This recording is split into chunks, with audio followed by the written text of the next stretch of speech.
अरे हादिया बेटा, मैं अभी तुम्हें ही याद कर रही थी। अस्सलाम वालेकुम, कैसी हैं आप? वालेकुम अस्सलाम, मैं बिल्कुल ठीक हूँ, खैरियत से हूँ। तुम बताओ, खैरियत से पहुँच गई हो वहाँ? जी जी, मैं खैरियत से पहुंच गई हूँ। बस बेटा ठीक है, अपना ख्याल रखना। कोई भी परेशानी हो तो मुझे कॉल करके बता देना। जी मैं ऐसा ही करूँगी, आप बिल्कुल फिक्र मत करें। आप मुझे ये बताएं, आपने खाना खाया? खाना नहीं खाया ना आपने? फिर दवा भी लेनी है आपको, प्लीज खाना खा लें। अच्छा भाई, तुमसे बात कर लूँ ना पहले, उसके बाद खाना खा लूँगी। ऐसा तो नहीं होगा, आपको अभी खाना खाना है। हादिया बेटा, तुम परेशान मत हो, मैंने कहा है ना कि मैं खाना खा लूँगी, ठीक है? देखिए मैं आपको बता रही हूँ, जैसे ही फोन बंद करूँ आपने खाना खाना है, फिर दवा लेनी है और फिर मुझे आप वापस बताएंगी। अच्छा बाबा ठीक है, मैं खाना खा के खुद कॉल करूँगी तुम्हें और बता दूंगी कि मैंने खाना खा लिया और दवाई खा ली है। अब जाओ, तुम भी खाना खा लो और उसके बाद मैं खुद तुम्हें कॉल करूँगी।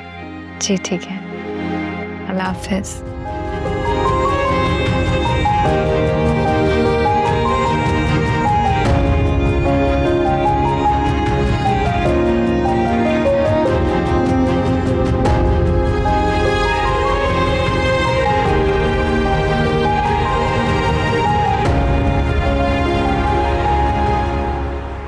अरे अस्सलाम वालेकुम, आप कब आए? मैं वेट कर रही थी, आज देर हो गई आपको। वालेकुम अस्सलाम। बस डॉक्यूमेंटेशन वगैरह में वक्त लग गया, कुछ ईमेल्स करनी थी, वर्कलोड ज़्यादा था इसलिए। चले, बस एक ही दफ़ा की मेहनत है, इंशाल्लाह फिर सब कुछ स्मूथ हो जाएगा। बतूल, मैं चाहता हूँ कि जाने से पहले जितनी भी स्ट्रैटेजीज हैं वो खुद बना कर जाऊँ। मैं नहीं चाहता कि कंपनी लॉस में जाए, जैसे पहले मेरे गलत फैसलों की वजह से गई थी। देखें, अब आप ना सिर्फ मसाइल का हल ढूंढ रहे हैं, अब आप तो बहुत ही अच्छी स्ट्रैटेजीज भी यूज कर रहे हैं। मैंने कहा था ना, सारे वहम आपके झूठे थे। साहिल से बात हुई थी, जो आइडिया मेरे जहन में आया था वो प्रपोज किया मैंने उसको। उसने कुछ देर के लिए अपनी मोहलत मांगी है सोचने के लिए। मैं मशवरा देना चाह रही हूँ आपको, राय समझ लें। आप ना इस पोजीशन के लिए किसी और को भी जहन में रखें, कोई और ऑप्शन। अम्मी से बात हो रही थी मेरी फोन पे, तो उनकी बातों से समझ में ये आया कि अब जाहिर है साहिल की शादी हो गई है, उस पर जिम्मेदारियां हैं। उसने ये सोचा है कि वो बाबा के स्टोर पे ही रेगुलर बैठेगा, बल्कि उनके स्टोर को अब एक बड़ी मार्ट में तब्दील करना चाहता है। और वो बाबा की निशानी है, इसलिए वो नहीं चाहता कि ये बिजनेस बिके या हमारी फैमिली इसमें ना रहे। हाँ, लेकिन बतूल, माँ की भी यही ख्वाहिश है कि साहिल ही कंट्री मैनेजर बने। उससे ज्यादा एबिलिटी किसी और इंसान में नजर नहीं आ रही इस जॉब के लिए। ये तो है, साहिल बहुत ही मुखलिस इंसान है, बहुत ईमानदार, मेहनत भी करता है, पर आप देख लें। चलो, सोच कर जवाब देता है वो तो देख लेंगे तब। सुनो, एक अच्छे सा कप चाय का बनवा दो प्लीज। लाती।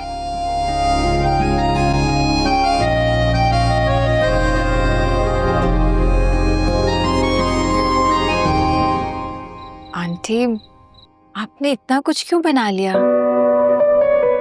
अरे बेटा, मैंने तो कोशिश की है, अब तुम्हें पसंद आ जाए, खाओ, खा के बताओ कैसा है। मुझे पूरा यकीन है कि ये सब बहुत अच्छा होगा। अरे भाई आराम से खाएं, अपना ही घर समझें इसे। हादिया, मेरे घर की रौनक, ये मेरा बेटा ही है। 6 साल का था ये जब इसके वालिद का इंतकाल हुआ, और फिर मैंने एक प्राइवेट कंपनी में एज अकाउंटेंट के जॉब करके सारी जिंदगी गुजार दी। बहुत मुश्किलात हुई इसको पढ़ाने लिखाने में, इसकी तरबियत करने में, लेकिन मेरे अल्लाह का लाख लाख शुक्र है, सब कुछ ठीक हो गया। तुम्हें पता है, फजीला की और मेरी बहुत अच्छी दोस्ती थी, और किस्मत की सितम ज़रीफी देखो, दोनों की किस्मतों का हाल एक जैसा है। खैर, जिंदगी है, गुजर ही जाएगी। हादिया, तुम कल किस वक्त ऑफिस जाओगी, मुझे बता देना। आंटी, मैं हर रोज 8 बजे ही जाती हूँ, लेकिन फिर भी जब उठूंगी आपको बता दूंगी। वैसे अगर आप कहें तो मैं भी छोड़ सकता हूँ आपको। नहीं नहीं, इसकी जरूरत नहीं है, थैंक यू सो मच। गाड़ी आ जाएगी पिक करने। ये तो तुम्हें भी लेट करवा देगा, तुम खुद ही चली जाना। अम्मी, आप भी क्या बातें कर रही हैं? तो ठीक ही तो कह रही हो, इसमें क्या गलत है।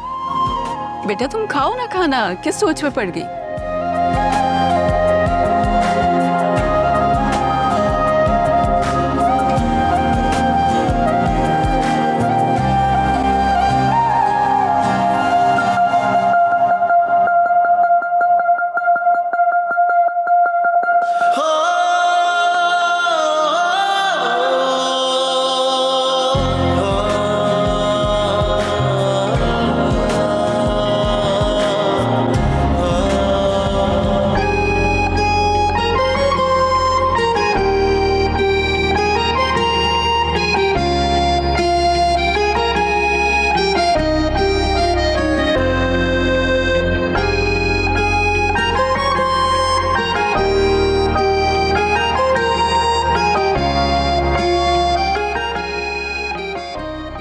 फोन उठाए।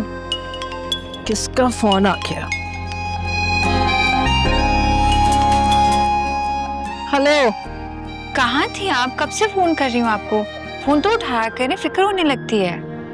बेटा स्कूल के लिए तैयार हो रही थी, आज पहले दिन है ना स्कूल का, तो मैं नहीं चाहती थी लेट हूँ। ठीक है, बेस्ट ऑफ लक। मेरी सारी दुआएं आपके साथ हैं। मेरी सारी दुआओं में भी मेरी बेटी शामिल है। अपना बहुत ख्याल रखा करो। तो अच्छा, तैयार होकर आपको पिक्चर भेजती हूँ, आप भी पिक्चर भेजिए। वीडियो कॉल नहीं कर सकती, देर हो रही है। अच्छा हादिया, भेज रही हूँ तुम्हें अपनी तस्वीर। बिल्कुल ठीक हूँ मैं, कुछ भी नहीं हुआ मुझे। अच्छा फोन रखो, देर हो रही है मुझे भी। अल्लाह हाफिज। खुदा हाफिज। पागल है।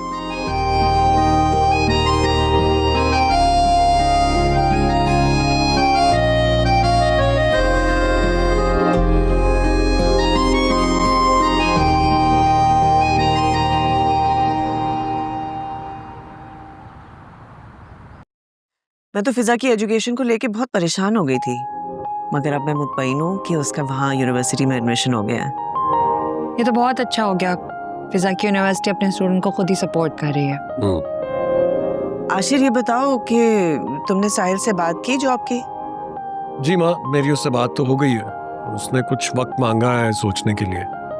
और माँ, मैं आपसे बस यही रिक्वेस्ट करूँगा कि अगर वो इनकार कर देता है तो आप उसे प्लीज़ प्रेशराइज मत कीजिएगा। उसका फैसला है, उसे ही लेना चाहिए। एंड इन दैट केस हमारे पास और ऑप्शंस होंगी, हम किसी और से बात कर लेंगे। ठीक है।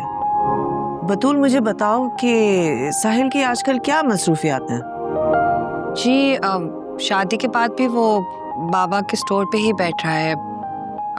बाबा का स्टोर चलाना और जॉब ना करना उसका अपना ज़ाती फैसला है। आशिर, तुम एक काम करो, साहिल से दोबारा राब्ता करो और फिर जो भी बात हो वो मुझे आके बताओ। जी ठीक है माँ।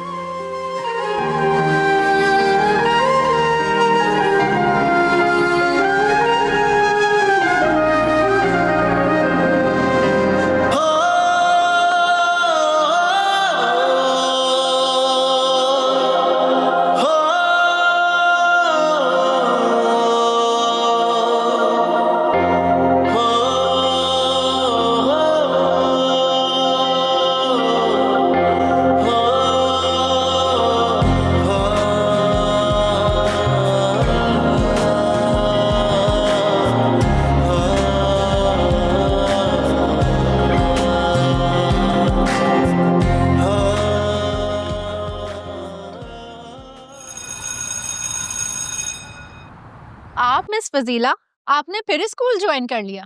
जी बहुत हैरान हो रही हैं आप मुझे देख के। मेरा मतलब है कि आप और मिस बतूल कभी स्कूल ज्वाइन करती हैं, कभी रिजाइन। नहीं मिस कोमल, रिजाइन और ज्वाइन करने से ज्यादा अहम बात यह है कि हमारे स्कूल की बहुत दोनों काबिल टीचर्स हैं। Welcome back miss Fazila. Thank you very much madam. मैंने तो ये फैसला कर लिया है कि ज़िंदगी की आखिरी सांस तक मैं बच्चों को पढ़ाऊंगी। वैसे भी अंधेरों से भरे इस माशरे को उम्मीद की रोशनी की ज़रूरत है। Proud of you miss Fazila. Thank you very much madam. मेरी क्लास का टाइम हो रहा है। जी जी। हर इंसान को अपनी आखिरी सांस तक अपने मकसद, अपने ख्वाब को पूरा करना चाहिए, चाहे हालात जैसे भी हों। कभी हालात ज़िंदगी से घबराकर खुद से हारना नहीं चाहिए।